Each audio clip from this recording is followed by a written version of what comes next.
फिन आरोबाव सासे बर' सुबुंनि गोमानाय खौरां नखर सामलायनो थाखाय गुबुन रायजोआव रां खामायनो थांनाया गोमानासो थाहैबाय।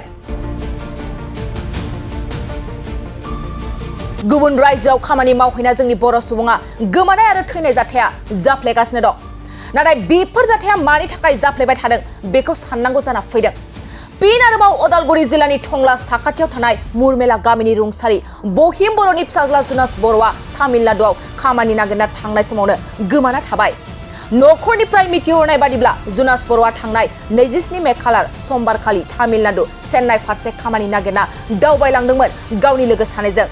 तामिलनाडुनि चेन्नाइ इगमर होननाय रेल स्टेशनाव ओंखारनो गोनांमोन, नाथाय जुनास बर'आ लोगो सानैजों थांना ओंखारनो गोनां स्टेशन मोनहैयै ससेयावनो गुबुन स्टेशनाव ओंखारना थालाङो। बे जाथायानो जादों थांनाय 25 मे खालार मोनाबिलि 5 रिंगायाव।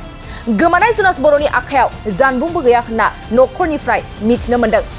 बेनिखायनो सोरबाफोर सावगारियाव नुनाय जुनास बर'खौ नुसनबायदोंब्ला 8822597454 जानबुं नाम्बाराव खौरां हरनो थाखाय खावलायहरदों नखरनि सुबुङा।